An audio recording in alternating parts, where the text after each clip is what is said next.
Hey guys, it is Tristan with NewsStand, and Heroes in Crisis came out today. Oh my god, I was curious to see how this would end up.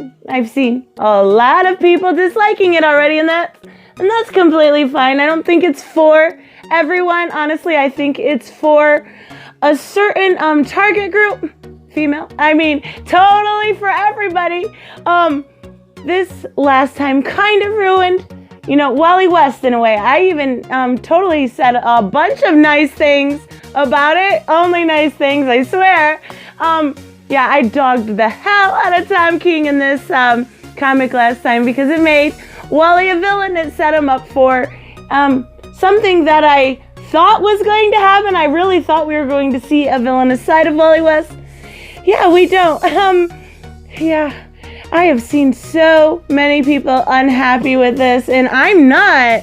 I'm really not. I thought it ended it the best it could without doing exactly what I didn't want it to do when this series first came out. And I was so upset. When Arsenal died, I was like, I want Roy back. Roy's going to be back. He's going to. They're going to do something. Spoiler, they're not. There is actually consequences for the actions that happened within this series. We see all of that. Not everything was reversed, and people were saying, it's going to be reversed. Don't worry, it'll be fine. No, there's actually issues, and now people are taking issues with actually having those consequences, which is so silly because there should be some sort of consequence, and we see that. Well, Tom King, oh man, I love you, but I'm really, really sick of these 9-page panels. And they were good, in general. They were good. Some of them were a little less good than others. I like Dove. I like seeing her. I liked the Robins. I like seeing that almost brotherly feel to these characters where you see them comparing themselves. So Red Robin here, Tim, he says, Dick's the funny one. Jason's the rebellious, cool one. Damien is the cute, mean one. You mean insufferable brat? Yeah, sure. But what am I? We see this as a theme throughout. And in the majority of comics, we see the Robins, whether it's Rick or it's Damien. They're all very confident. And we kind of get to see a different side of them, a humanized form. And I've heard people saying, this isn't how these Robins would be.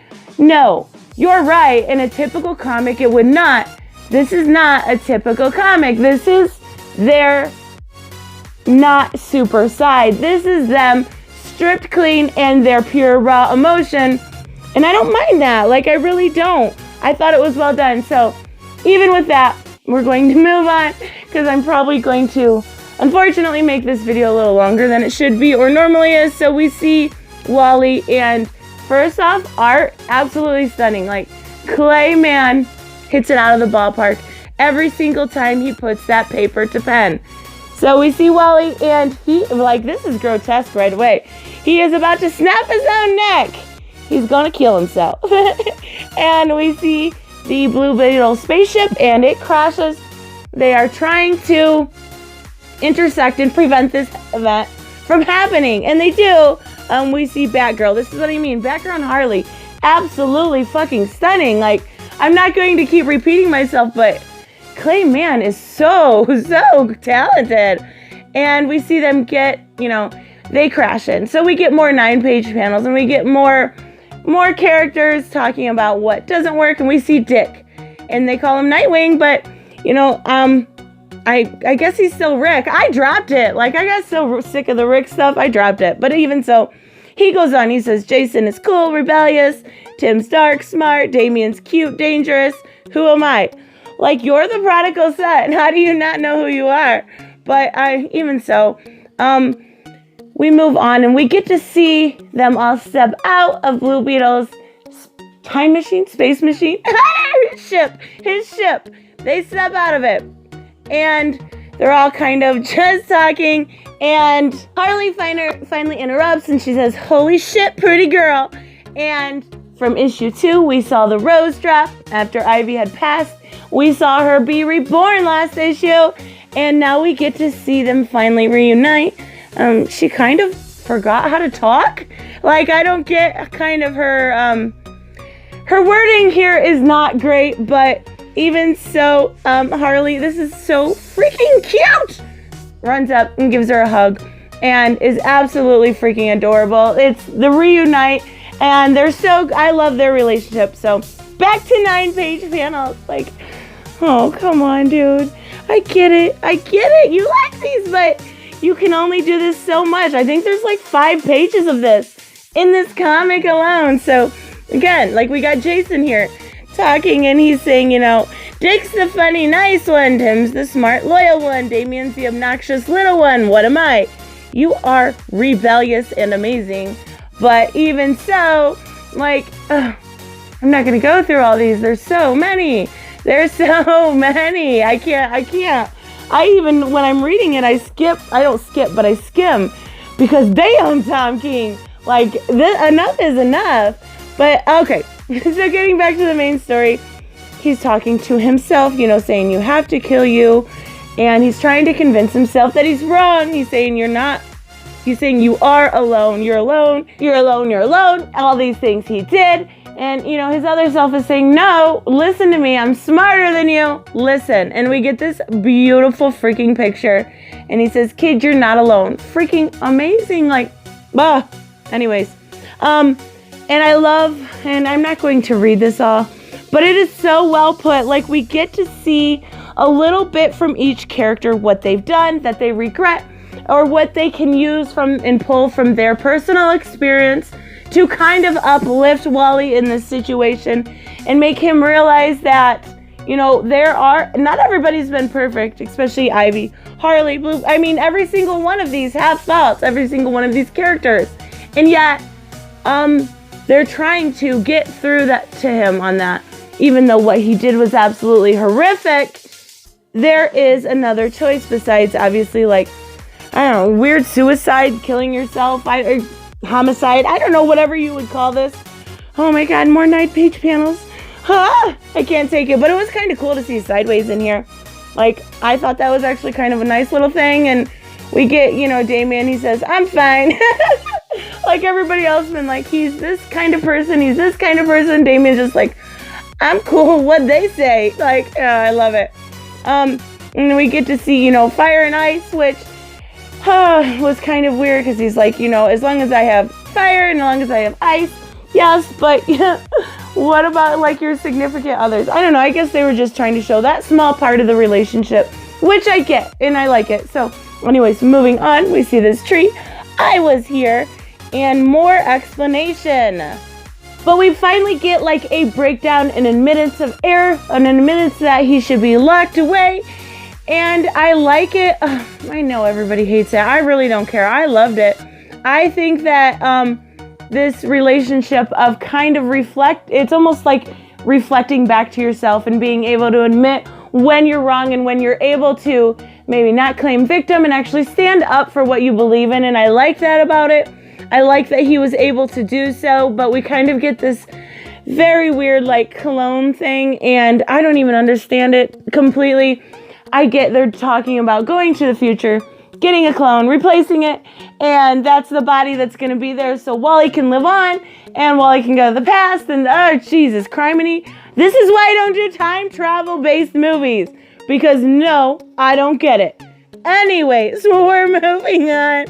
Oh my gosh. What's weird about it is we get Booster kind of being the champ here. Like, he's kind of being the awesome one. He came up with the plan. He's the one that kind of completely convinces him not to sacrifice himself, because he's still on that edge. Whether he should or which is the right way to do. And Booster's like, no, even before you're a hero, you're still one of our brothers. We still want to be there for you. We won't let you do that. And he's like, bros before heroes. Oh my god, the cringe. Not bros before hoes. Bros before heroes. I still love it. And then Harley, I love this. Like, I love how Tom King writes Harley. And I've said that all along. The fact that he writes her to me like she should be written. Not like she's currently written. Like she was written when Paul Matty wrote her. Like she should be. And she's like, give me a hug. And bring it in. I want to tell you all about how I feel. And she knees him right in the groin. And she's like, you framed me and killed my girl, you fucker. Or whatever she says, But I love it. Like, it's so well deserved. Good for Harley. Like, she thought she lost Ivy after she had lost, even though he was abusive, she still lost him. So it worked out really well. I think that was a good thing. And more Nightbreed panels. I can't even. But we get to see Jessica. I love Jessica, but even though this kind of doesn't fit her. So we get to see Catwoman just say meow. I guess I'm not going through these. But these are all cases of, and what I like what has changed is here at the end, or towards the end, we see cases of when Sanctuary actually did its job and actually worked. So we get to actually see, Raven say, my father loved me. Things like that. Like, these things for these characters worked where they didn't in the beginning. And I did like that. So we see them come back with this clone body thing. And Superman shows up, and Batman and Wonder Woman. And Wally is taken into custody. And this is kind of just like this little speech that Wally is giving here. And he's talking about hope. He's talking a lot about how this is ending with hope instead of ending with, the death that we've seen in the beginning. We're ending with hope. We're ending with hope towards the future. Hope is not knowing what you carry with you, how heavy the load is, how easy it'd be to still lift, to do nothing, to yield the weight and fall in the mud. And yet, despite that burden, or maybe because of it, you're still running. And that's it. That's it. We see Wally behind bars, which rightfully so. And that is the end of Heroes in Crisis. Like, I feel like it took so much to get to an ending of hope. But with the last issue, it could have gone a lot worse. Like, I actually liked this. I'm not even going to pretend like I didn't, because I think it was the best of a bad situation. And I feel like Tom King pulled out an ending that nobody saw him pulling out. Everybody saw either the reversal, and everybody saw something totally different. And I like that. Actually, there is, like I said in the beginning, we have consequence for the deaths. We have consequence for Wally causing these deaths. We have these things in order for something to move on. Now, this is going to put the writers of Flash in kind of a little bit of a predicament, because I'm not exactly sure, unless they're going to maybe put him in Suicide Squad, but I kind of don't see that happening. But at this point, he's behind bars. What are you gonna do? I don't know. Like, I'm actually pretty curious. But I said in the beginning, this was written for not a typical reader. And there was times I couldn't even get into it. I think this was more written for somebody that's kind of a bit of a mess. Somebody that's a little bit more emotional. Honestly, I know that this might get some backlash. This was written for a female reader. I can relate to this more than a normal person can, because I don't always need the over-the-top heroics. Don't get me wrong, I love that about my comics. But every once in a while, a nice break like this is okay. So at the end of the day, if you don't like it, it wasn't exactly that big of an event.